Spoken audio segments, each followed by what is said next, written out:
আসুন আজকে আমি কম খরচে আপনাদের পাহাড় ঘুরিয়ে নিয়ে আসছি। মাত্র 1-200 কোটি টাকা পকেটে থাকলেই হবে।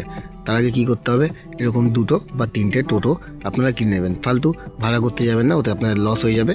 2 লাখ টাকা করে 2টো টোটো কিনলেই হবে। তারপর চলে আসবেন একটা স্টেশনে, আমি হাবড়ায় বেসেছি, এখান থেকে যে কোনো একটা ট্রেন কিনে নেবেন।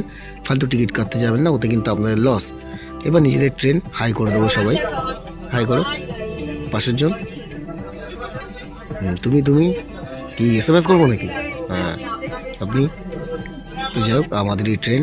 তাই এবার চলে আসলাম শিয়ালদায়। শিয়ালদা এখন কিনবো না, ফালতু খুচরো পয়সা বার করতে যাবো না। যাই হোক, এবারে ওলা বুক করতে যাবেন না, এতে কিন্তু আপনার লস হয়ে যাবে। তাই একটা ওলা কিনে নেবেন, ওই 150-200 কোটি টাকার মধ্যে বাজেট তো আপনার হয়ে যাবে। তারপরে দেখো হাওড়া ব্রিজ। আবার এটা কিনতে যাওয়ার পাকামি করতে যাবেন না, নাহলে কিন্তু সব জায়গায় আর কি চলে না। যাই হোক, হাওড়ায় চলে আসলাম। এবার এখানে বসার জন্য এগুলো ফালতু রাত্রিবেলায় থাকতে হবে, তো তাই এরা কিনে নিলাম। এটা বেশি পড়েনি, এটা 300 লাখ টাকা পড়ছে। তো যাই হোক, এবার আমাদের একটা ট্রেন কিনতে হবে, তাই এগোচ্ছি। এই ট্রেনটা কিনে নিলাম, কেমন হয়েছে বলবেন। ফালতু টিকিট কাটতে যায়নি, ওতে লস হয়ে যেত। তো যাই হোক, এরকম একটা কাচ লাগিয়েছি বাইরে দেখার জন্য, আপনারা ওরকম লাগাতে পারেন, নাও লাগাতে পারেন। বাইরের দৃশ্য দেখতে দেখতে এবার চলে এলো আমাদের কাছে চা। যদিও চা খুব একটা খাওয়া হয় না, তো বললো যে এটার দাম নাকি প্রায় 3 লাখ টাকার উপরে, তাই একটু জাস্ট খেলাম। এবার পাশে দেখলাম চন্দন বাগান আছে নাকি, তো নেই বললো। তো চলে আসলাম ঘাটশিলা। এবার ঘাটশিলায় ওরা কোথায় কিনে আমি জানি না। তো এখান থেকে বললাম যে কিছু অডি ফডি কেনা যায় নাকি। তো লোকাল সানটা, যার নাম হচ্ছে ঘন্টা, সে আমাদের বললো যে না, কেনা যায় না। তো আমাদের এখানে বাধ্য হয়ে অটো করেই যেতে হবে। তো 2টো অটো কিনে নিলাম, এই একটা আর পেছনে একটা। যা কিনে নিয়ে এবার চলে যাচ্ছি অন্য একটা জায়গায়। এবার কোথায় আসলাম রে? বিভূতিভূষণ বন্দ্যোপাধ্যায় এখানে বসে বই লিখতো।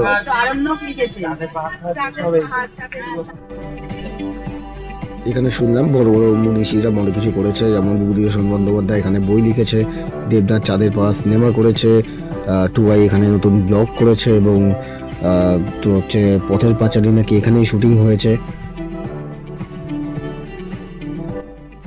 তো যাই হোক, এবার চলে যাবো হচ্ছে পাহাড় দেখতে, মেন উদ্দেশ্য যেটা। তাই আমি বলছিলাম যে 2-1টা পাহাড় যদি কিনে বাড়িতে নিয়ে যাওয়া যায় আর কি। তারপর বাড়ির লোক বললো যে ব্যাগে জায়গা নেই। তো যাই হোক, দেখেই যাই, তো তোমরাও দেখো। তো এখানে অডি প্রথমে নিয়েছিলাম বা থার নিয়েছিলাম, ভাবলাম বললো যে অটো ছাড়া উপায় নেই। কিন্তু পাহাড়টা সত্যি অসাধারণ লাগছিল। আর এখানের যে লাল মাটি, এটাও অসাধারণ ছিল। আর উপরে উঠতে উঠতে সেই লোকটা বললো প্রায় 400 ফুট নাকি আমরা উপরে উঠে গেছিলাম। তারপরে নিচে তাকাতেই অনেকটা মাথা ঘুরে গেল। যাই হোক, পৌঁছাই, তারপর জিনিস দেখাচ্ছি। তো পৌঁছে গেলাম, এবার একটু চা খেলাম। আর চা খেতে খেতে হঠাৎ করে বৌদি বলে উঠলো 100 কোটি টাকা নাকি খরচা করে তারা রুটি আর তো চিলি চিকেন নিয়ে এসেছিলো।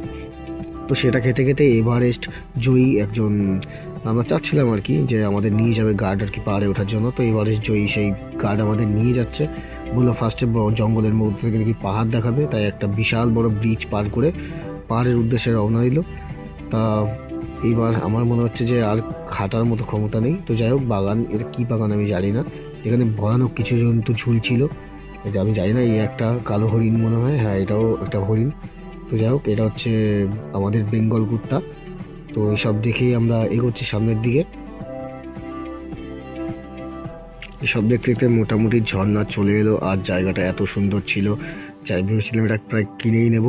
তো এখানে লোক বললো যে আমাদের কাছেও আছে। আমি বললাম কি পয়সা? বলছে না, লাঠি। তো যাই হোক, পাগলামো সেরে একটা পাগলের সঙ্গে দেখা হলো। এবার সেই জায়গায় একটুখানি ঘুরিয়ে ফুরিয়ে নিয়ে চলে গেলাম একটা সুন্দর নদী দেখতে। নদীটা সত্যি কথা বলতে অসম্ভব সুন্দর। হঠাৎই জলস্থিরাজ বললো যে তাদের জল কম পড়ে গেছে, তাই আমি জলের কাজ করি, তাই জল দিয়ে দিলাম। জলস্থিরা এখানে মোটামুটি স্নান করতে ব্যস্ত।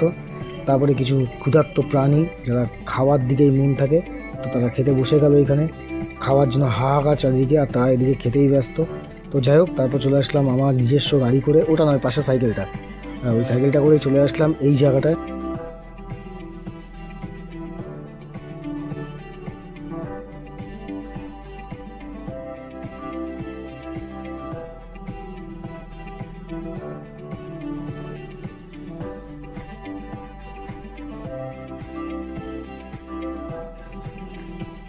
এই পাহাড়ের মাঝখানে থাকা এক বন মানুষ আমাদের জানালো যে এখানে খুব সুন্দর একটা নদী আছে, আর তার উপরে ঝর্ণা। সেই ঝর্ণা দেখতে দেখতে আলোচনা করলাম যে নেক্সট টাইম যেটা দেখাবো ওটা আবার বাংলাদেশ না দেখে ভয় পায়, কারণ ওটা হচ্ছে বাঁধ দেখলে বিশাল ভয় পায়। তো যাই হোক, বলে দিই এটা সেটা নয়, এটা হচ্ছে আলাদা ড্রাম।